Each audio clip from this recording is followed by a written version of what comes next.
بسم اللہ الرحمن الرحیم ولا قطع علی خائن ولا خائنۃ، خائن اور خائنہ کا ہاتھ نہیں کاٹا جائے گا۔ خائن کے بارے میں پڑھ چکے ہیں کہ آپ نے کوئی چیز مجھے امانت کے طور پہ دی، میں دینے سے انکار کر دوں تو یہ خیانت ہے، یہ امانت کے خلاف ہے۔ لیکن حرز سے لینے کا معنی نہیں پایا جا رہا۔ حفاظت سے حرز کا معنی بتا چکا ہوں کہ جب محفوظ جگہ سے چوری کرے گا تو ہاتھ کاٹا جائے گا، یہاں وہ معنی نہیں پایا جا رہا، اس لیے خائن اور خائنہ کا ہاتھ نہیں کاٹا جائے گا۔ ولا نباشن، اس میں بناش لکھا ہے نا، تمہارے والے میں صحیح ہوگا۔ ولا نباشن، اور نہ کفن چور کا ہاتھ کاٹا جائے گا، کیونکہ وہاں حفظ کا معنی نہیں، مردہ کیا حفاظت کرے گا، کوئی اور وہاں حفاظت کرنے کے لیے ہے نہیں، تو کفن چور کے ہاتھ کو بھی نہیں کاٹا جائے گا، اس لیے کہ وہاں وہ ملکیت بھی نہیں ہے نا، ملکیت میں بھی شبہہ پیدا ہو جاتا ہے۔ ولا منتہب ولا مختلس، منتہب اور مختلس کا ہاتھ نہیں کاٹا جائے گا۔ منتہب کہتے ہیں کہ علل اعلان جبرن کوئی چیز کسی کی لے لے، میں لیا ہوں، 10 لوگ موجود ہیں یا کوئی نہیں ہے، آپ پکڑ کے چھین لیں سب کے سامنے کی، یہ نہیں کہ اچھا ایک یہ ہوتا ہے کہ میں لیا ہوں اور آنکھ جھپکتے ہی لے کے چلا گیا، ہے نا، یہ انتہاب نہیں ہے نا، کھلم کھلا آئے لوٹنے کے لیے اور لوٹ کے چلا جائے، یہ انتہاب ہے، ٹھیک ہے۔ تو انتہاب میں بھی ہاتھ کاٹنا نہیں ہے، کیونکہ پوشیدگی کے طور پہ یہ نہیں ہو رہا ہے نا، کتائے طریق کا، ڈاکوؤں کا نا کیا حکم ہے وہ بعد میں آئے گا۔ ولا مختلسن، مختلس کا ہاتھ بھی نہیں کاٹا جائے گا، مختلس وہی پلک جھپکتے ہی لے کے چلا جائے، ہے نا۔ کچھ لوگ ہوتے ہیں اتنے ماہر کہ آپ ہاتھ میں لیے پلک جھپکتے ہی لے غائب ہو جائیں، کچھ پتہ نہیں چلے گا۔ ولا یقطع السارق من بیت المال، بیت المال سے چوری کرنے والے کا ہاتھ نہیں کاٹا جائے گا، اس لیے کہ بیت المال میں جیسے 4 لوگ اب ہیں، ان کا بھی حق ہے، ان کا بھی، ان کا بھی، ان کا بھی، کوئی ایک چوری کیا تو اس کا بھی تو حق ہے، بیت المال میں اپنا حق لے کے گیا ہوگا، ہے نا۔ تو چونکہ کوئی اس کا بیت المال میں اس کا بھی حق ہوتا ہے، جتنا بھی صحیح، اگرچہ زیادہ لے کے چلا جائے لیکن جتنا بھی صحیح حق اس کا بھی ہے، اشتراک ہے، اس لیے اس سے اگر کوئی چوری کر رہا ہے تو ہاتھ نہیں کاٹیں گے۔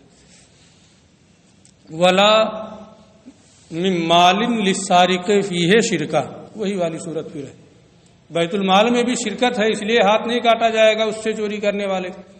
اور اگر شرکت کا مال ہے، 3 آدمی ہیں ہمارے سامنے، تینوں نے مشترکہ طور پہ کوئی چیز خریدی، اس میں سے کسی نے کوئی چیز چوری کر لی تو اس کا بھی اس میں حق ہے نا، تو مال شرکت سے چوری کرنے والے کا ہاتھ بھی نہیں کاٹا جائے گا۔ ولا من مال للسارق فیہ شرکہ، نہ ہی ایسے مال میں جس میں چوری کرنے والے کی شرکت ہو۔ ومن سرق من ابویہ او ولدہ او ذی رحم محرم منہ، اور جو چوری کرے اپنے ماں باپ کے مال سے یا اپنے بیٹی بیٹے کے مال سے یا اپنے قریبی رشتہ دار کے مال سے، بھائی ہے، چچا ہے نا، پھوپھی ہے، اور اپنے قریبی ذی رحم محرم کے مال سے جو چوری کرے، لم یقطع، تو ہاتھ نہیں کاٹا جائے گا، اس لیے کہ آپس میں الفت ہوتی ہے، انسیت ہوتی ہے، ایک دوسرے کو گھر کے اندر آنے جانے، گھر کے اندر باہر آنے جانے کی اجازت ہوتی ہے۔ آپ اپنے گھر چچا کے گھر میں جائیں، کوئی روک ٹوک کرنے والا ہوتا ہے؟ نہیں روک ٹوک کرنے والا ہوتا ہے، تو حرز نہیں ہے اس کے لیے، وہ اس سے محفوظ نہیں ہے، وہ آتا جاتا ہے نا. جب حرز ہی نہیں ہے تو چوری کرنے والے کا ہاتھ نہیں کاٹیں گے. کیوں؟ سمجھ میں بات آ رہی ہے؟ کیوں الٹ رہا ہے کتابیں؟ تو وہاں حرز کا معنی نہیں پایا جا رہا ہے. آ جا رہا ہے، جس کو آنے جانے کی اجازت ہے وہ چوری کر لے تو اس کے حق میں وہ حرز نہیں ہے، اس لیے اس کے ہاتھ کو نہیں کاٹیں گے. لم یقطع. وکذالک اذا سرق احد الزوجین من الاخر، یوں ہی میاں بیوی میں سے کوئی دوسرے کا مال چوری کر لے تو ان میں بھی انبساط ہے. کوئی شوہر اپنی بیوی کو روکے گا کہ ہمارے گھر میں نہ آؤ، ارے کبھی ہو جائے، وہ تو اتفاق کی چیز ہے. شوہر کو بیوی روکے گی کہ گھر میں نہیں آنا ہے. تو انبساط کا معنی ہوتا ہے، حرز کا معنی یہاں مفقود ہو جاتا ہے، اس لیے ہاتھ کاٹنا نہیں ہے. اوی العبد من سیدہ، اور غلام اپنے آقا کا مال چوری کرے تو یہ بھی نہیں ہے، اس لیے کہ آقا کی طرف سے غلام کو اجازت ہوتی ہے آنے جانے کی. اور من امرات سیدہ، یا اپنے آقا کی بیوی کا مال چوری کر لے تو وہی دخول اذن کی وجہ سے، اذن دخول داخل ہونے کی اجازت کی وجہ سے اس کا ہاتھ کاٹنا نہیں ہوگا. اور من زوج سیدہ، یا اپنے آقا اپنی مالکن کے شوہر کا مال چوری کر لے تو اس کا ہاتھ بھی نہیں کاٹا جائے گا. اب المولا من مکاتبہ، یا آقا اپنے مکاتب کا مال چوری کر لے، اگرچہ عقد کتابت کر چکا ہے لیکن رشتہ غلامیت تو باقی ہے نا، اس لیے اس کا ہاتھ نہیں کاٹا جائے گا، اس لیے کہ اس کے کسب میں اس کا حق ہے. وَكَذَلِكَ السَّارِقُ مِنَ الْمَغْنَمِ، غنیمت سے کوئی چوری کر لے تو سارے مجاہدین کا غنیمت میں حق ہوتا ہے. شرکت کا معنی پا لیا جاتا ہے، اس لیے غنیمت سے چوری کرنے والے کا ہاتھ بھی نہیں کاٹا جائے گا. یہاں سے ایک دو لائن میں پھر تھوڑی سی بات بدل دے رہے ہیں، پھر اسی موضوع پہ یہ آ جائیں گے. والحرز علی ضربین، حرز کی دو قسمیں ہیں. ایک تو حرز یہ ہے کہ ہم نے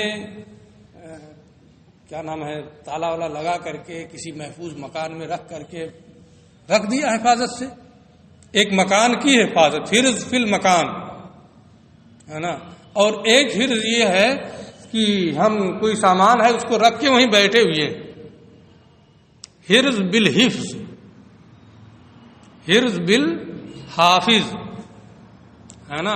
ایک یہ رکھ دیا ہے نا، سب کچھ ہو گیا محفوظ جگہ پہ، ایک یہ کہ وہیں بیٹھ کر کے اس کی حفاظت کر رہے ہیں. دو صورتیں ہوتی ہیں نا، دونوں کو بتا رہے ہیں. والحرز علی ضربین، حرز کی دو قسمیں ہیں.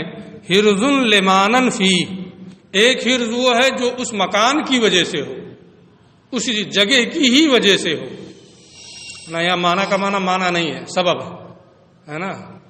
تو یعنی وہ جگہ ہی حفاظت کے لیے ہو.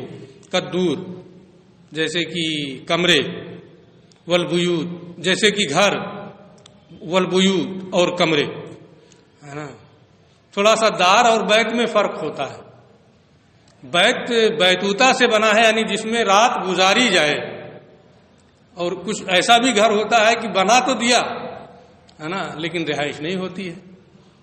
ہوتا ہے کہ نہیں ہوتا ہے. اور دار کا ایک معنی اور بھی ہوتا ہے، ممکن ہے آپ نے پہلے پڑھا ہو، ہم اس معنی میں نہیں جائیں گے نا، اس سے پہلے گزر چکا ہے نا. ہم جو پڑھائے ہیں اس میں نہیں گزرا ہے، اس سے پہلے گزرا ہے. حرز کی دو قسمیں ہیں. حرز لمانن فی جیسے دور اور بیوت، وہ حرز بالحافظ، اور ایک حفاظت کرنے والے کے ذریعے سے محفوظ ہونا. کوئی حفاظت کرنے والا وہاں متعین ہو. میں کروں یا کسی کو لگا دوں، تو کسی بھی حرز سے جب کوئی چوری کرے گا تو ہاتھ کاٹا جائے گا ان دونوں قسموں میں سے. اور اگر حرز کا معنی نہیں ہے تو ہاتھ نہیں کاٹیں گے. فمن سرقہ عینن من الحرز، تو جو کوئی حفاظت کی جگہ سے کوئی سامان چوری کر لے، او غیر حرز، یا حفاظت کی جگہ پہ تو نہیں ہے، وہ صاحب ہندو لیکن مالک وہیں ہے، یا کسی کو مالک نے بیٹھا دیا وہیں، یعنی حرز بالحافظ ہے. وہ صاحب اندہ یحفظہ، مالک وہیں بیٹھ کر کے اس کی حفاظت کر رہا ہے. یعنی حرز لمانن فی ہو، یا حرز بالحافظ ہو اور کوئی چوری کر لے، 10 درہم کی مالیت کا ہو، جلدی خراب نہ ہوتا ہو، تمام شرطیں پائی جا رہی ہوں، تو کیا ہوگا؟ وجب علیہ القتل، ہاتھ کاٹا جائے گا، ہے نا، ہاتھ کاٹنا اس کا واجب ہو جائے گا۔ ولا قطع علی من سرق من حمام، آج کل تو آپ لوگ حمام دیکھتے نہیں ہیں، جو حمام کا قدیم تصور ہے ویسا حمام تو ہر کوئی دیکھ رہا ہے۔ پہلے کا حمام یہ ہوتا تھا پیسے دیجئے جا کے نہائیے، ہے نا، اور اب بھی کہیں کہیں ہوتا ہے، بنا ہوتا ہے عام، ہے نا، لیکن پہلے جو ہوتا تھا اس کا انداز دوسرا ہوتا تھا، تو قریب قریب یہی ہوتا تھا، لیکن اس میں ہر کسی کو جانے کی اجازت ہوتی تھی۔ آپ گئے آپ بھی فائدہ اٹھائیں، یہ گئے یہ، ہم گئے ہم، یہ گئے یہ، وہاں حفاظت ہوتی ہے جب سب کو آنے جانے کی اجازت ہے۔ تو جب حفاظت نہیں ہے تو من سرق من حمام، جو حمام سے چوری کرے، او من بیت اذن للناس فی دخولہ، یا ایسے گھر سے چوری کرے جہاں لوگوں کو آنے جانے کی اجازت ہو، مسافر خانہ ہے، سرائے ہے، جو آئے رہے، سب کو آنے جانے کی اجازت ہے۔ شادی ہو رہی ہے، شادی حال ہے، وہاں کوئی رکھے ہوئے ہے کچھ، تمام مہمانوں کو آنے جانے کی اجازت ہے، ہوتا ہے کہ نہیں ہوتا ہے؟ او من بیت اذن للناس فی دخولہ، یا ایسے گھر سے جس میں لوگوں کو آنے جانے کی اجازت ہے، او من سرق، یہ او ہوگا، تمہاری کتاب میں او ہے کہ واو ہے؟ او ہونا چاہیے، ہے نا۔ او من سرق من المسجد، واو ہے، تو اب اوپر والے کا حکم پورا ہو گیا، ہے نا۔ یہ ولا قطع، ہاتھ نہیں کاٹا جائے گا کس کا؟ جو حمام سے چوری کر لے، ہے نا۔ یہاں میں نے من سرقہ ہی سے پڑھا دیا تھا، ولا قطع چھوٹ گیا تھا۔ اس کا ہاتھ نہیں کاٹا جائے گا جو حمام سے چوری کرے یا ایسے گھر سے چوری کرے جس میں سب کو آنے جانے کی اجازت ہے۔ ومن سرق من المسجد متاعن، جو مسجد سے کوئی سامان چوری کرے، مسجد کا نہیں ہے نا، ترجمے پہ غور کیجئے گا، مسجد سے کوئی سامان چوری کرے کسی کا، میرا ہے میرا چوری کر لے، وصاحبہ عندہ، مالک وہیں بیٹھ کر کے اس کی حفاظت کر رہا ہو۔ حرز کا معنی ہے کہ نہیں؟ حرز بالحافظ ہے نا، کتیا۔ جب حرز کا معنی پایا جا رہا ہے تو ہاتھ کاٹا جائے گا، جبکہ اس کی اور دوسری تمام شرطیں پائی جا رہی ہوں۔ ولا قطع علی الضیف، مہمان کوئی چیز چوری کر لے، ہاتھ نہیں کاٹیں گے، ولا قطع علی الضیف، مہمان کا ہاتھ نہیں کاٹیں گے، اذا سرق ممن اضافہ، جبکہ وہ چوری کرے اس کا سامان جس نے اس کی میزبانی کی ہے، کیونکہ مہمان کے حق میں میزبان کا جو مکان ہے، جب اس کو مہمان بنا لیا تو وہ حرز نہیں رہ گیا اس کے لیے،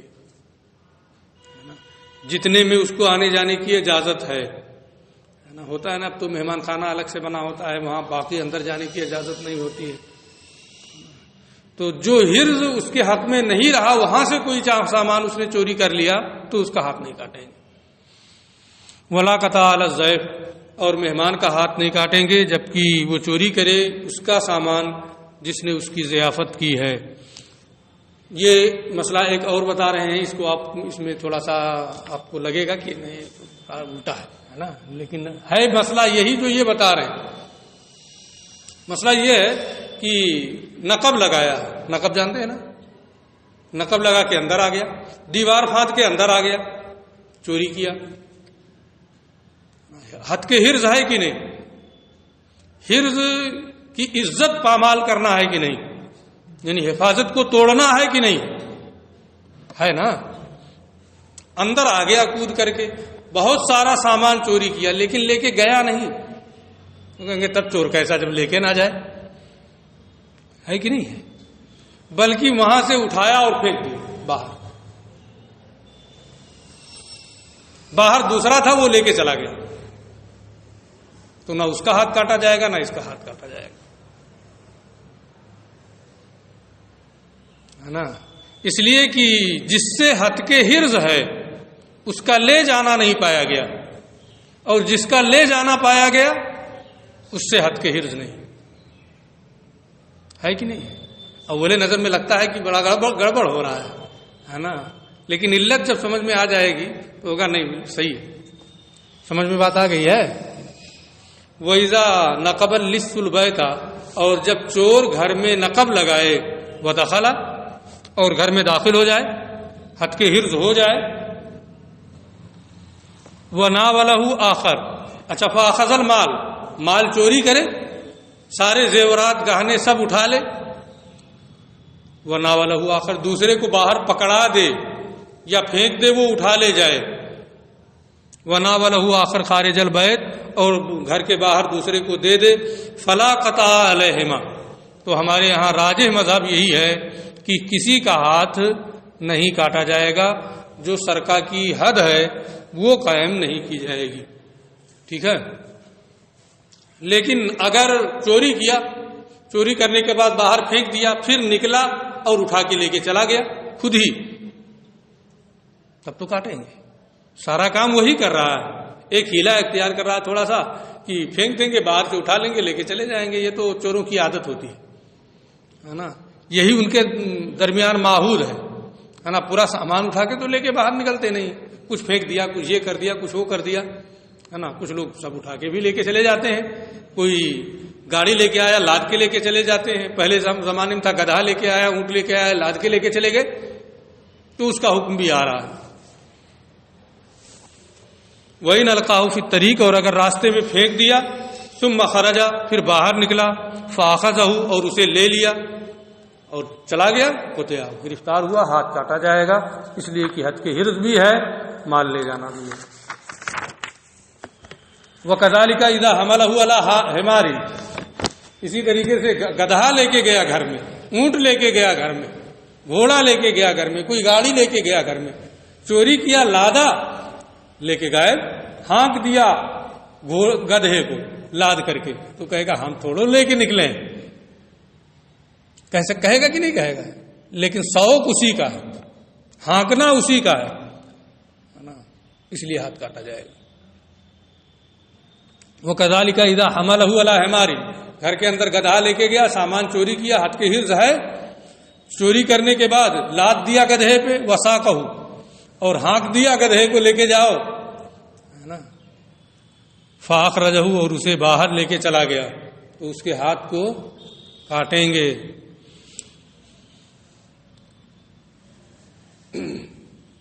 وَإِذَا دَخَلَ الْحِرْزَ جَمَاعَ، یہ بھی ہوتا ہے، پوری ایک جماعت چوروں کی گھر میں داخل ہو گئی، چوری کیا، لیکن سب نہیں چوری کر رہے ہیں، ہے نا، جو عادت ہے جیسے ہوتا ہے نا، دو لوگ چوری کر رہے ہیں، دو آدمی گن پہ مالک مکان کو لیے ہیں، ہے نا، تیسرا آدمی پہرا دے رہا ہے، چوتھا آدمی یہ کر رہا ہے، پانچواں آدمی، ایک جماعت ہے، سب کا کام بٹا ہوا ہے نا، تو کیا حکم ہوگا؟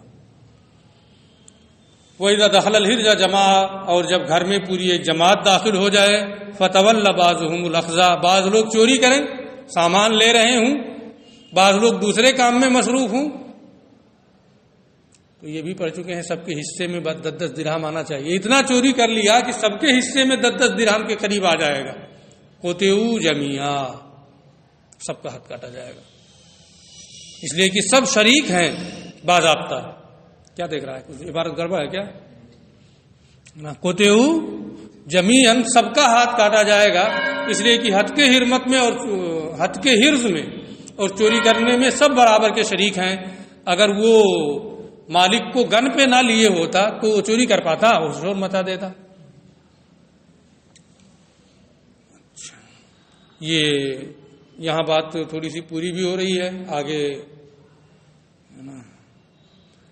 پھر انشاءاللہ تفصیل سے کل پڑھائیں گے، یہ بحث کل پوری پڑھا دیں گے۔ السلام علیکم۔